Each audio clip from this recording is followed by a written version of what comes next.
한 절씩 나눠서 교독을 하도록 하겠습니다. 요한복음 11장 1절에 4절 먼저 한 절씩 나눠서 읽겠습니다. 제가 먼저 한 절 읽겠습니다. 어떤 병자가 있으니 이는 마리아와 그 자매 마르다의 마을 베다니에 사는 나사로라. 이 마리아는 향유를 주께 붓고 머리털로 주의 발을 닦던 자요 병든 나사로는 그의 오라버니더라. 이에 그 누이들이 예수께 사람을 보내어 이르되 주여 보시옵소서 사랑하시는 자가 병들었나이다 하니 예수께서 들으시고 이르시되 이 병은 죽을 병이 아니라 하나님의 영광을 위하며 하나님의 아들이로 말미암아 영광을 하리라 하시더라. 다음은 쭉 넘어가서 50절에서 53절까지 말씀을 한 절씩 나눠서 교독하겠습니다. 제가 먼저 5절 읽겠습니다. 한 사람이 백성을 위하여 죽어서 온 민족이 망하지 않게 되는 것이 너희에게 유익한 줄을 생각하지 아니하는도다 하였으니 이 나라의 수고할 날이요 그의 대제사장이요 예수께서 그를 위하시고 또 그 민족만 위할 뿐 아니라 흩어진 하나님의 자녀들을 모아 하나가 되게 하기 위하여 죽으실 것을 미리 말하느니라. 이날부터는 그들이 예수를 죽이려고 모이리라. 한 번 더 39절에서 44절까지 들어보겠습니다. 39절 제가 먼저 읽겠습니다. 예수께서 이르시되 돌을 옮겨 놓으라 하시니 그 죽은 자의 누이 마르다가 이르되 주여 죽은 지가 나흘이 되었으니 벌써 냄새가 나나이다. 예수께서 이르시되 마리아에게 돌을 옮겨 놓으니 예수께서 눈을 들어 우러러보시고 이르시되 아버지여 내 말을 들으신 것을 감사하나이다. 항상 내 말을 들으시는 줄을 내가 알았나이다. 그러나 이 말씀한 것은 불러서 우리를 말하니 곧 아버지께서 나를 보내신 것을 그들로 믿게 하려 함이니이다. 이 말씀을 하시고 큰 소리로 나사로야 나오라 부르시니 죽은 자가 수술 배로 동이처로 나오는데 그 얼굴은 손에 쌓였더라. 예수께서 이르시되 풀어놓아 하느니라 하시니라. 아멘. 감사합니다. 오늘도 주님께서 우리에게 말씀하십니다. 모든 인생의 문제 가운데 허덕이고 있는 우리 향해서 하나님의 자녀들아 새로운 비전을 들어 예수께서 이르시되 내 말을 내가 믿으면 하나님의 영광을 보리라 하지 아니하였느냐. 아버지 이 준엄한 말씀 가운데 우리가 이 인생의 문제를 향해서 이 말씀을 선포합니다. 예수께서 이르시되 내 말이 내가 믿으면 하나님의 영광을 보리라 하지 아니하였느냐. 이 말씀이 강남 순종교회 안에 성도들에게 또 강남 상구의 주의 백성들에게 온 열방 가운데 있는 주의 백성들에게 이루어졌음을 선포합니다. 주님께서 함께 하심을 감사드리며 예수님의 이름으로 기도드렸습니다. 네. 그다음에 우리 옆에 계신 분 인사 나누겠습니다. 당신 좋은 땅이십니다.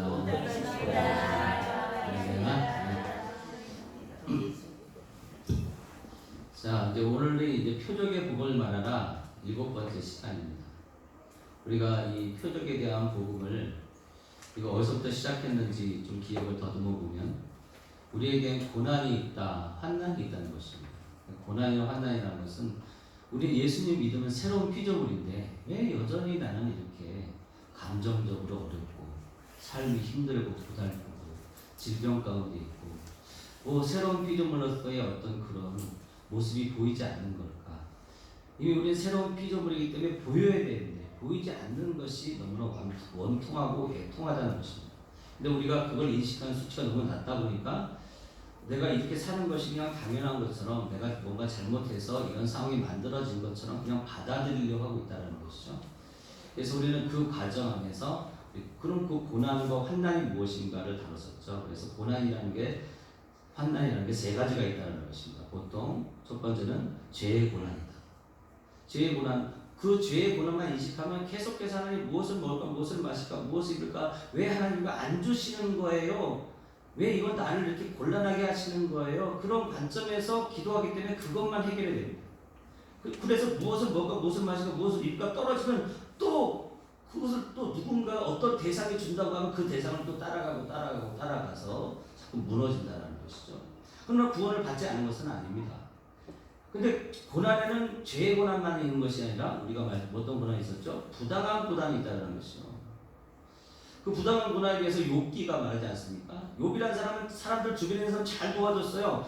그의 삶이 정말 아주 퍼펙트했어요. 근데 중요한 건 그런데 그게 고난이 왔어요. 하나님, 나는 잘못한 게 없는데 왜 나는 고난을 받습니까? 주님 말씀하시는 거죠. 고난에는 두 번째 단계를 넘어서 세 번째 단계가 있어. 그건 뭐냐? 바로 선한 행함을 하는 고난이야. 그래서 그 선한 행함을 하는 고난이 무엇인가 우리가 다루면서 그 복음, 천국 복음을 전하는 것이다라고 말씀을 나눴었죠. 그래서 천국 복음, 그 천국 복음의 7일을 사는 사람은 6가지를 한다는 것입니다. 그래서 첫 번째 한 것이 뭐였었죠? 회개의 복음을 전한다. 그다음 귀신을 쫓아내는 복음을 전한다. 그다음 치유의 복음을 전한다. 그다음에 또 뭐였어요? 기억이 가물가물했는데. 네? 네? 그렇죠? 표적의 복음을 전한다. 표적의 복음을 전한다 해서 우리가 7가지 표적을 지금 다룬 것입니다. 그래서 그 표적은 안식을 말하는 것이고 하늘의 문이 열려 있다는 것이고 우리는 그런 새로운 피조물도 지금 그러한 오늘을 살고 있다. 지금을 살고 있다. 그런 자에게 성령 받는 복음이 이제 끝나고 나서 나오는 게 성령 받는 복음, 그 다음에 성령의 은사가 나타나는 복음. 그래서 의인이라는 것은 선한 행함에 하는 사람들은 바로 그 7가지 복음을 전한다는 것입니다. 나는 천국 복음을 전하는 자야. 그런 안식을 살면서 그 6가지의 복음을 전하는 자입니다. 그러면서 이제 오늘 7번째 표적에 대해서 말씀을 하고 있는 것이죠. 우리가 7번째 표적을 쭉 보면 어떻습니까? 다 사람들은 또 어떤 지도자들은 어떤 위치에 있는 권세자들은 다 그런 인생의 문제를 겪고 있는 그들의 문제를 해결해 주려고 그래요. 뭐 가나의 혼인잔치에 포도주가 떨어졌던 것, 왕의 신하인데 자기 아들이 병들었는데 고칠 수가 없는 거예요. 또 나가서 38년 동안 병자가 된 사람 아무도 고치지 못하죠. 오병이의 표적, 그렇죠? 5,000명이 먹는 그런 표적들, 그 다음에 무리를 거르시는 것, 그리고 최종적으로 지금 7번째 표적을 통해서 날 때부터 맹이 된 사람도 사람이 할 수가 없어요. 그리고 마지막 죽은 자를 살리는 것 또한 사람이 할 수가 없는 것이죠. 결국 무엇을 말하는 거예요? 모든 인생의 문제의 핵심 누가 해결하신다? 예수님이 해결하신다는 것입니다. 그래서 오늘 요한복음 1장, 요한복음 11장 1, 2절을 다루고 있는 거예요. 어떤 병자가 있으니 이는 마리아와 그 자매 마르다의 마을 베다니에 사는 나사로라. 이 마리아는 향유를 주께 묻고 머리털로 주의 발을 닦던 자요 병든 나사로는 그의 오라버니더라. 그러니까 마리아라는 인물이 성경에서 5명이 나옵니다. 근데 중요한 인물은 무엇인가? 바로 마태복음 26장에도 마리아가 향유를 붓는 게 나오고 마가복음 14장에도 마리아가 향유를 붓는 게 나오고 요한복음 오늘 여기 11장인데 이것은 12장에 이루어진 일을 11장에서 지금 땡겨와서 설명을 하고 있는 것입니다. 그러니까 원래는 요한복음 11장에서는 그 일이 일어난 것이 아니라 12장에서 보면 12장을 제가 읽어드리면요. 6월절 엿새 전에 예수께서 베다니에 이르시니 이곳은 예수께서 죽은 자 가운데서 살리신 나사로가 있는 곳이라. 거기서 예수를 위하여 잔치할새 마르다는 일을 하고 나사로는 예수와 함께 앉은 자 중에 있더라. 마리아는 지극히 비싼 향유고 순전한 나드 한 근을 가져다가 예수의 발에 붓고 자기 머리털로 그의 발을 닦으니 향유 냄새가 집에 가득하더라. 이 내용이 마태복음 26장에 나오고 마가복음 14장에 나오고 요한복음 12장에 나오는데 지금 요한복음 12장에 나오는 사건을 미리 땡겨서 요한복음 11장에서 말하고 있을 때는 그 의도가 있다는 것입니다. 뭔가 말하고 싶은 요한의 계획이 있다는 거죠. 암시가 있다는 것입니다.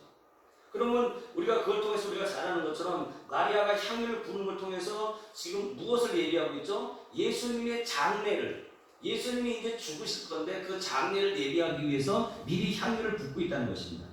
결국 7개의 표적을 통해서 나타나고 있는 그 모든 인생의 문제는 아무도 해결할 수 없고 오직 예수님의 죽으심만이 그리고 그분의 부활만이 그 문제를 해결할 수가 있다는 것입니다. 그래서 이 죽은 나사로의 살리는 표적을 보면 좀 굉장히 재미있는 부분이 있습니다. 뭐냐면 특이한 것은 뭐냐면요. 정작 병에 걸려서 죽게 된 나사로는 한마디도 하지 않고 침묵하고 있다는 거예요. 그러니까 뭐 마르다가 이렇다, 마리아가 이렇다, 무리들이 이렇다, 유대교 지도자가 이렇다 그러는데 요한복음 11장, 12장에서 나사로가 나오는데 나사로는 한마디 말도 하지 않아요. 그러니까 나사로 당사자가 막 병에 걸려고 지금 죽어가고 있는데 지금 막 불평불만도 할 만도 하고 막 질병으로 인해서 막 근심 걱정을 쏟아낼 만도 하고 내가 왜 죽어야 되느냐, 왜 내가 이렇게 가난해야 되느냐, 왜 내가 이렇게 술을 마셔야 되느냐, 내가 왜 이렇게 괴롭게 인생을 살아야 되느냐, 아우 정말 머리가 복잡하다, 너무 마음이 답답하다, 정말 어떻게 해야 되느냐, 이런 말을 하고 있다는 걸 전혀 표현하고 있지 않다라는 것입니다. 그것도 전적으로 지금 뭐죠? 바로 예수 그리스도 통해서 그 문제가 해결되고 있다는 것을 하나의 초점을 놓고 우리에게 말해주고 있다는 것입니다.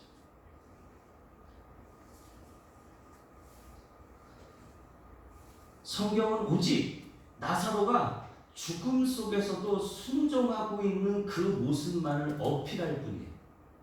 그가 지금 막 근심하고 있다, 걱정하고 있다, 왜 하나님 나를 이렇게 인생을 이렇게 살게 하시는 겁니까? 이런 말 전혀 하지 않고 오직 무엇을 하고 있다는 거예요? 죽음 속에서도 순종하는 모습만을 보여주고 있다는 것입니다. 요한복음 11장 43절과 44절에 이 말씀을 하시고 큰 소리로 나사로야 나오라 부르시니 죽은 자가 수족을 베러 동인채로 나오는데 그 얼굴은 수건에 쌓였더라. 예수께서 이르시되 풀어놓아 다니게 하라 하시에요. 나사로는 좀 죽었는데 예수 그리스도의 말씀이 나오니까 그 말씀대로 순종해서 살아나고 있다는 거예요. 저와 여러분이 죄로 죽었어요. 근데 예수를 믿는 순간 내가 뭘 한 것도 없는데 내가 의인이 되면서 새로운 피조물로 살아난 거예요. 저와 여러분을 향해서 지금 어떤 주님을 메시지하고 계시는 거예요? 내가 널 창세전에 택했기 때문에 네가 무엇을 잘못했건 무엇을 잘했건 너의 현재의 삶이 어떻건 나는 너를 새로운 피조물로 새 사람으로 내가 살아가여 너를 다시 살아나게 했다라는 것입니다. 그게 바로 저와 여러분의 삶이다라는 거예요. 그렇잖아. 읽어보세요. 나사로는 아무 말도 안 해요. 오직 뭐에 반응을 보였어요? 나사로야, 주님은 주님 나사로의 이름을 부르시죠. 왜요? 거기에 지금 나사로가 내 말에 죽었는데 시체인데 반응을 보이고 있는 거예요. 왜 반응을 보일까요? 요한복음 5장 25절에 진실로 진실로 너희 이르노니 죽은 자들이 하나님의 아들의 음성을 들을 때가 오나니 곧 이때라. 듣는 자는 살아나리라. 저와 여러분이 뭘 잠들어서 구원하신 게 아니에요. 시체처럼 죽어 있었는데, 죄 때문에 허물과제로 죽어 있었는데 그분이 일어나라, 새로운 피조물로 일어나라 말씀하시니까 어떻게 된 거예요? 일어난 거예요. 그래서 우리가 하나님의 자녀가 된 거예요. 정말 나사로는 병들어 죽어가는 자신을 보면서 단 한 번도 근심과 걱정, 불평과 불만을 하지 않았을까요? 한 번도 한 적이 하지 않았을까요? 자기가 병들어 죽어가고 있는 상황 속에서. 그는 이미 나병에 걸렸어요. 마태복음 26절과 마가복음 14장 그 나사로를 뭐라고 표현하고 있어요? 나병 환자 시몬. 원래 이름은 시몬인데 뭐로 나사로로 바뀐 거예요. 하나님은 나에게 도움이시다. 벌써 나병에서 한번 고침을 받았어요. 근데 왜 하나님 난 또 이렇게 죽을 병으로 나를 하시는 거예요? 이런 불평불만 나사로가 안 했겠어요? 당연히 했겠죠. 당연히 했을 거예요. 그렇게. 그런데 왜 성경은 그 모습을 보여주지 않는 거예요? 왜 인생의 문제에 대한 나사로의 침묵, 내가 병에 걸렸는 거 그걸 말하지 않고 침묵으로 일관하고 말씀에 순종하고 있는 나사로의 모습만을 보여주시는 거예요? 하나님은 저와 여러분을 그렇게 보고 계신다는 거예요. 우리는 막 불평불만을 쏟아내고 막 근심과 걱정으로 막 힘들어서 좌절하고 넘어질 것 같은데 예수님을 통해서 우리를 그렇게 보고 계십니다. 인생의 문제 앞에서 침묵하는 자로, 하나님의 말씀 앞에 순종하는 자로 저와 여러분을 받아주고 계십니다. 왜 그럴까요? 바로 예수님이 그 길을 걸어가셨기 때문이에요. 그래서 히브리서 8장 10절에 내가 그들의 불의를 긍휼히 여기고 그들의 죄를 다시 기억하지 아니하리라. 여러분들 긍휼히 여기고 여러분들의 죄를 기억하지 않겠다는 거예요. 오늘도 가난해서 오늘도 여러 가지 심신에 지쳐서 스트레스 받아서 질병 때문에 여러 가지 감동의 격동 때문에 막 여러 가지 막 마음의 번뇌 때문에 힘들어하고 있는데도 불구하고 주님은 너의 죄를 내가 기억하지 않겠다. 너는 지금 그 죄에 대해서 침묵하고 있구나. 그리고 너는 나의 말씀에 순종해서 새로운 피조물이 됐구나. 그렇게 은혜를 베풀고 있다는 것입니다. 히브리서 10장 17절에 또 그들의 죄와 그들의 불법을 내가 다시 기억하지 아니하리라 하셨으니. 그럼 왜 그런가? 예수님이 침묵하셨고 예수님이 하나님의 말씀에 순종하셨기 때문에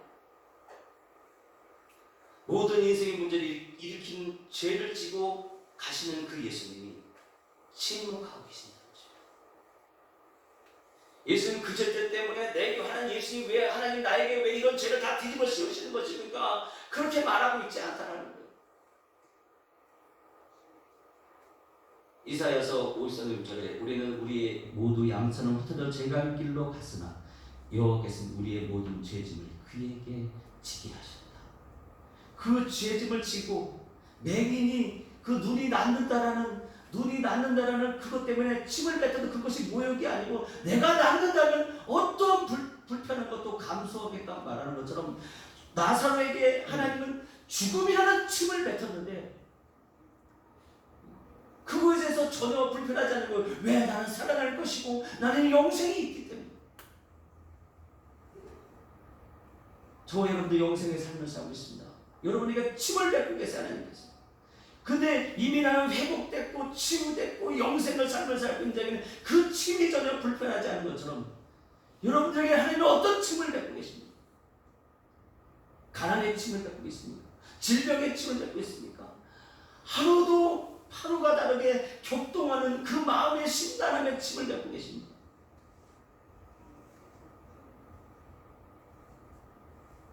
오늘도 하루가마다 꼬이는 그런 침을 뱉고 계십니다. 수시로 여러분의 몸을 아프게 하는 침을 뱉고 계십니다.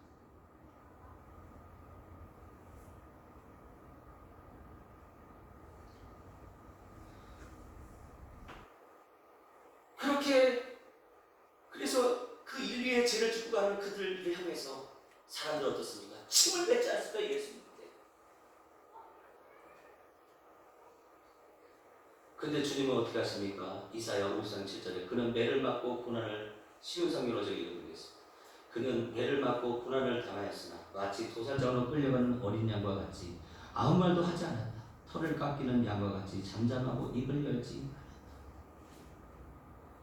사람들이 정의를 짓밟고 그를 거칠게 끌고 갔다. 그가 살아있는 사람들의 땅에서 끊어졌으니 이 사람들 가운데서 어느 누가 자기들의 죄 때문에 그가 죽임을 당했다고 생각하겠는가?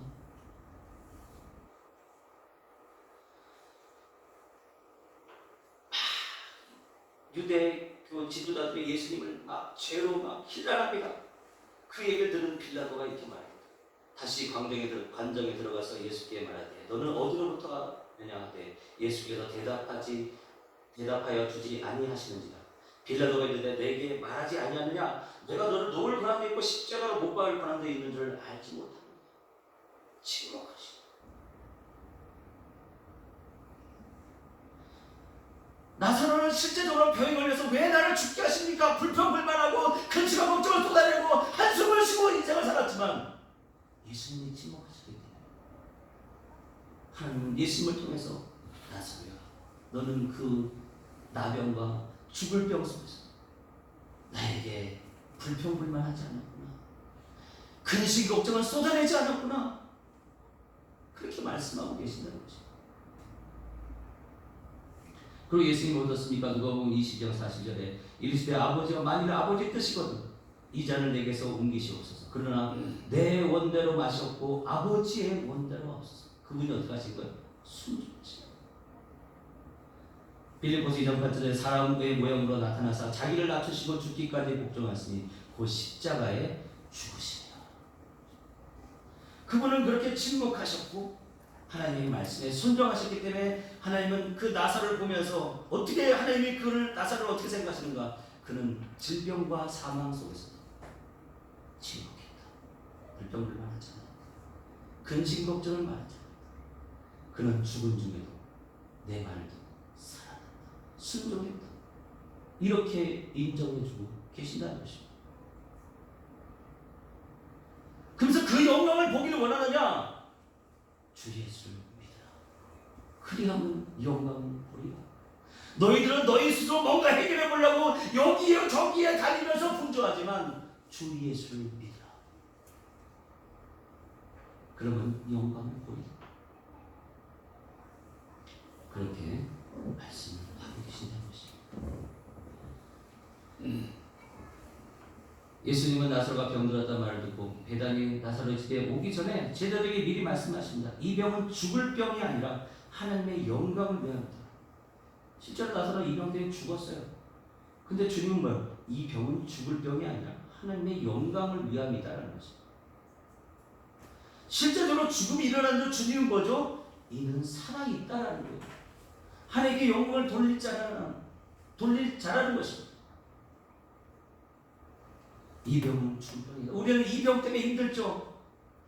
돈 때문에 힘들고 관계 때문에 힘들고 내 감정의 순환에 대한 그런 격정적인 부분이 드러날 때마다 이것 때문에 내가 지금 정말 미치겠다라고 말하는데 주님은 그것이 죽을 병이 아니다라는 거예요. 하나님은 그 모난 것을 영광으로 나타내시기 위해서 그렇게 우리를 이끌고 있다는 것입니다.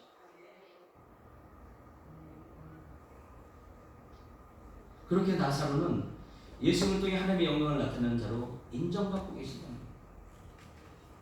하나님 맹인과 같이 나사로를 통해서 하나님의 영광 받으시기를 작정하셨어요. 우리가 맹인에 대해서 말씀 나눴던 것처럼 그 부모의 죄로 인한 것도 아니고 그에게서 하나님이 하시는 일을 나타내고자 합니다라는 것입니다. 저와 여러분도 그렇게 하나님의 영광을 위해서 태어난 존재들이에요. 그래서 이사야서 43장 7절에 내 이름으로 불려지는 모든 자 곧 내가 내 영광을 위하여 창조한 자를 오게 하라. 그를 내가 지었고 그를 내가 만들었네. 지금 우리가 인생의 문제 가운데 있는데 근데 우리가 하나님의 영광을 위해서 창조된 자들이라는 거예요.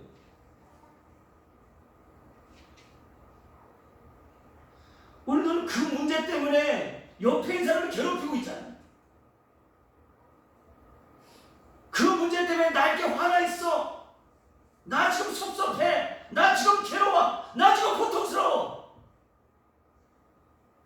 나 좀 봐줘, 나 좀.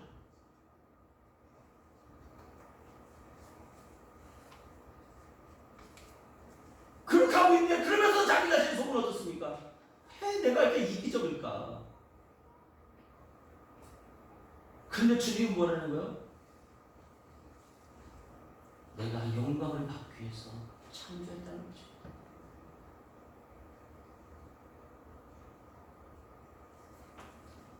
그런데 그것이 이사야 43장 7절이면 내가 내 영광을 위하여 창조한 자를 오게 하라. 그를 내가 지었고 그를 내가 만들었느니라. 근데 그 다음 구절에 뭐예요? 눈이 있어도 보지 못하고 귀가 있어도 듣지 못하는 백성을 이끌어내라는 것입니다. 그것이 뻔히 있는데 오늘 나는 그러고 있다는 거예요. 시기심에, 질투심에, 짜증, 감정의 폭풍에 휩싸여 있다는 것입니다. 그런 백성들을 이끌어내라고 저와 여러분을 구원하셨는데 그 감정에 매몰되고 있다는 거예요. 언제까지 어린아이겠느냐는 것입니다. 언제까지 연약한 자로 남아있을 거냐는 것입니다.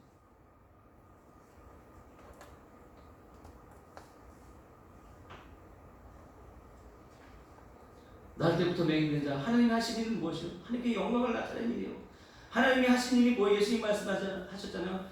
아버지께서 보내신 예수님을 믿는 것이죠. 그 예수님을 통해서 하나님은 영광을 받으시기 때문에 사람이 하나님께 영광을 돌릴 수 있는 유일한 통로는 뭐라고요? 오직 예수님밖에 없어요. 그래서 예수님의 이름으로 기도하는 거예요. 근데 기도하면서 불완전하고 미완성의 관점으로 하나님 이거 들어주시옵소서, 이거 주시옵소서, 이게 되게 해주시옵소서, 이렇게 해주시면 제가 열심히 믿겠습니다. 이런 미완성과 불완전의 언어들은 다 그 즐거운 부분이요. 그런 기도는 죄의 고난 가운데 있는 응답이기 때문에 그게 없어지면 금세 신앙이 다 날아가 버리는 거예요.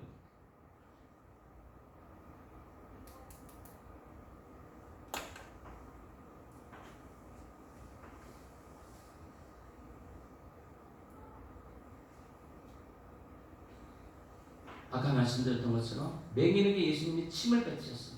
그 맹인이 침을 뱉는 건 자기를 모욕하는 것도 불구하고 왜 가만히 있는 거예요? 나으니까. 그렇게 하면 낫는다 그러니까. 저와 여러분도 내가 여러분 정말 여러분의 노후를 제가 책임지겠습니다. 한 달에 노예 500말씀 드리겠습니다. 제가 하나님 일 다 하시겠습니까? 그럼 어떻게 해요? 해요 안 해요? 지금 30분만 다 했으면 여러분의 평생 노후를 보장하겠습니다. 그러면 지금 막 똥찌개 지라고 져야 안 돼요? 질까요 안 질까요? 당연히 지겠죠. 그게 1억이면 어때요? 평생 한 달에 1억씩 주겠습니다. 그럼 더 그러겠죠? 마찬가지. 근데 왜 내 삶에 있는 이런 침을 뱉어서 일어나고 있는 그런 현상들 가운데 내가 쫄아 있는 걸까요? 왜 그런 거예요? 내가 이게 영생으로서 회복되는 것, 인생의 문제 해결될 존재라는 걸 인식하지 못하기 때문에 그러는 거예요. 그 맹인은 그것이 낫는다라는 확신, 그것이 있었기 때문에 침을 뱉어도 아유 감사합니다. 예수님이 침을 맞으면서까지도 감사할 수 있는 이유는 뭐죠? 부활.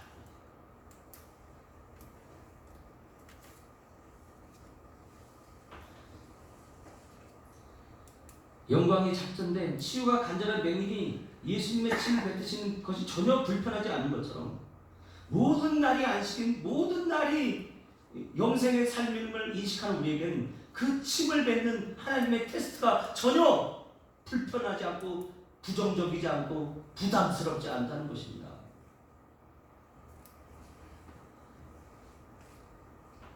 영생의 삶을 살고 우리는 우리에게 주님이 침을 통해서 침을 뱉으시며 테스트하시는 그 모든 과정을 믿음으로 소망으로 인식한다면 나에게 불편함이란 충분히 감당할 수 있는 것이죠.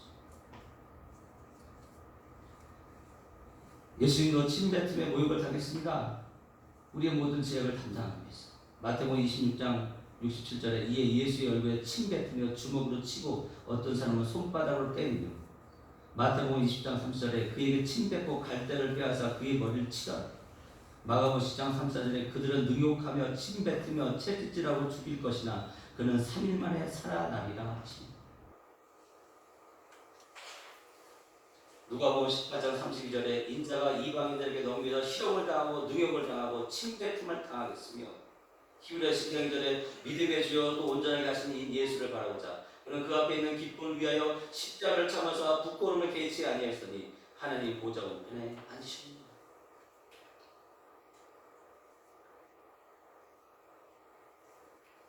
나의 인생에 뱉어진 침은 무엇인지, 나는 그 침에 대해서 감사한지 불편한지. 감사한다는 건 뭐죠? 감사하는 사람은 기도를 꾸준히 하게 돼 있어. 완전하고 완성된 기도를 꾸준히 하게 돼 있어. 그 인생의 문제 해결됐던 것은 영생에 대한 인식도가 높기 때문에 그런 거예요. 불편한 것은 왜 그런 거예요? 인생의 문제에 눌려서 사망에 대한 수치가 높기 때문에 그런 거예요. 하나님의 사랑을 입은 자에게 하나님은 다양한 방법으로 테스트하십니다. 지금 나사로와 마르다를 사랑을 한다고 하잖아요. 사랑하는 자들에 대해서 성경 뭐라고 되어 있죠? 고린도서 2장 9절에 기록된 바 하나님이 자기가 사랑하는 자들을 위하여 예비하신 모든 것은 눈으로 보지 못하고 귀로 듣지 못하고 마음으로 생각하지 못하였다. 하나님 어쩌면 이럴 수 있어요? 라고 말할 수 있는데 중요한 거죠? 하나님이 사랑하셔서 우리를 그렇게 테스트하고 계신다는 거예요.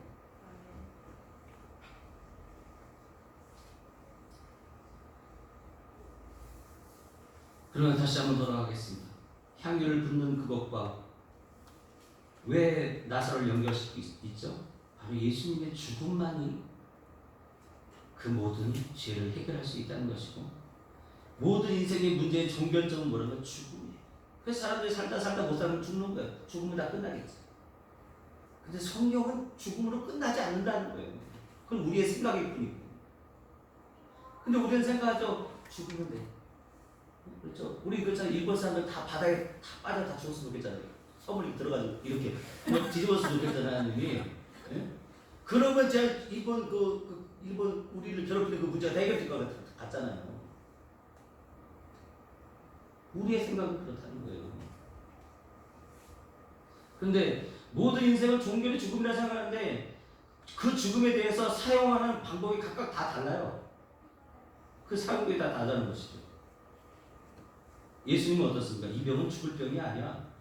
예수님은 죽음을 통해서 먼저 부활, 생명, 영광을 말하는데 두 자매, 마르다는 어떻게 말하는 겁니까? 마리아, 또 무리들은 그 죽음을 바라면서 아니 주님이 여기 있으면 내 오라비가 죽지 아니하였겠나이다.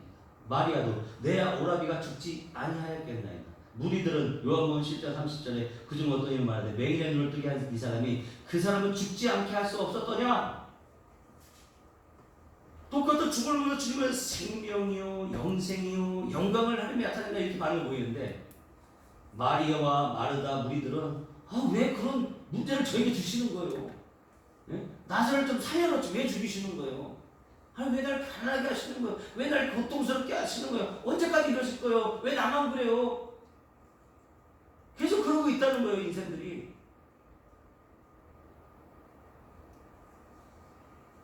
그리고 유대교 지도자는 어떻게 하죠? 예수만 죽이면 끝난다.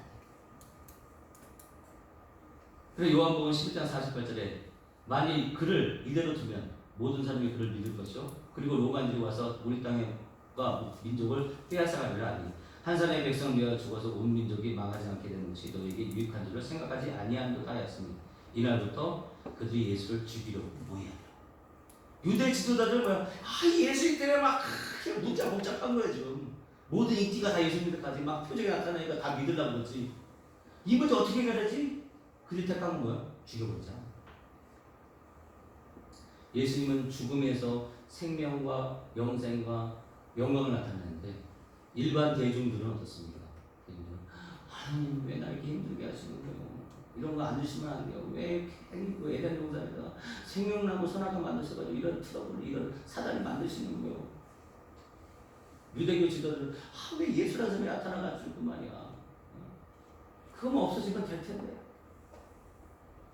그렇게 반응을 보이고 있다는 거예요. 여러분 옆에 계신 분 물어보세요. 여러분은 원투 쓰리 중에 뭔가 이렇게 혹시 물어보세요. 첫 번째는 같이 묻습니까? 세 번째는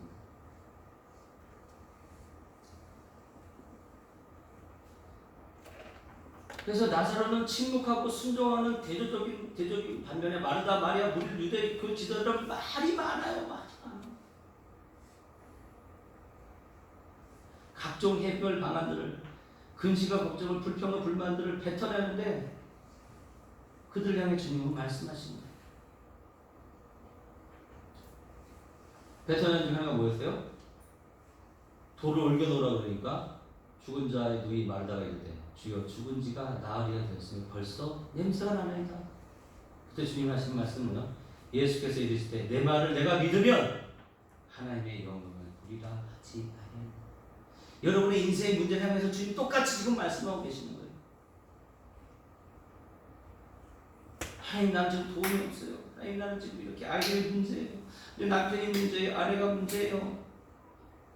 정말 되는 게 없어요. 뭘 해야 될까요? 뭘 해 먹고 살까요? 하면서 골머리 쓰고 있는 여러분과 저를 향해 주님 이렇게 말씀하고 계신다니까요. 예수께서 이르시되 내 말이 내가 믿으면 하나님의 영광을 보리라 하지 않느냐. 예수님은 돌을 옮겨놓은 그 상태에서 하늘 향해서 아버지께 기도합니다. 아버지여 내 말을 들으신 것을 감사합니다. 항상 내 말을 들으신 줄 내가 알나이다. 그러나 이 말씀하는 것은 둘러서 물을 위함이 곧 아버지께서 나를 보내신 것을 그들로 믿게 하려 함이니. 그러니까 결국은 뭐죠?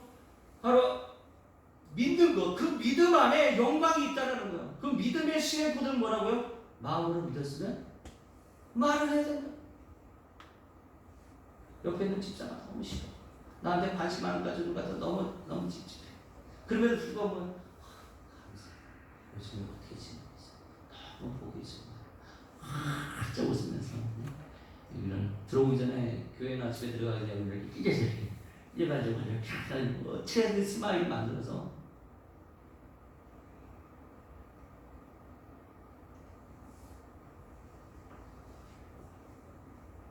우리가 이렇게 할 수 있는 것은 바로 예수님이 침묵하셨고 예수님이 그 하나님의 말씀에 순종하셨기 때문에 나사를 동일하게 인정해 주신 것처럼 저와 여러분을 동일하게 이렇게 인정해 주고 계세요. 이제 열매를 보길 원하느냐는 거예요. 영광을 보기 원하냐는 거예요. 그럼 뭐라는 거예요? 기록된 바 내가 믿었으므로 말하였다는 것 같이 우리가 또한 같은 믿음의 마음을 가졌으니 우리도 믿었으므로 또한 말하노라. 그럼 미완성, 불완전한 기도 하나님 안 받으세요. 완성돼. 그러니까 소망이죠. 보이지 않는 것을 보는 것처럼 기도하는 게 소망의 기도예요. 지금은 가난하지만 하나님 난 부유합니다. 지금 내가 짐에 걸렸지만 그래 나는 아버지 강건합니다. 그러면 오늘도 나는 복음의 증인으로서 사람을 나누어로서 오늘도 그 영혼에게 나아가서 하나님 내가 너에게 관심이 있다라고 말해주겠다는 것입니다. 근데 언제까지 나만 좀 관심 가져주세요. 내 것만 좀 해서 이거 언제까지 할 거냐. 언제까지.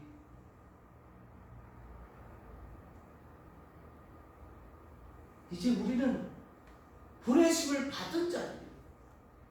이제 예수 그리스도의 영의 생명의 복음을 적어도 이렇게 오래 3년 넘게 공부하신 분들은 이제 더 이상 거기에 머물러 계시면 안 돼요.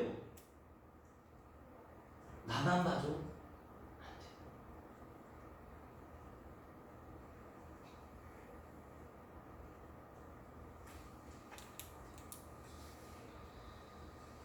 오늘도 믿었으므로 말하였다는 것처럼 여러분이 믿는 것은 소망이잖아요.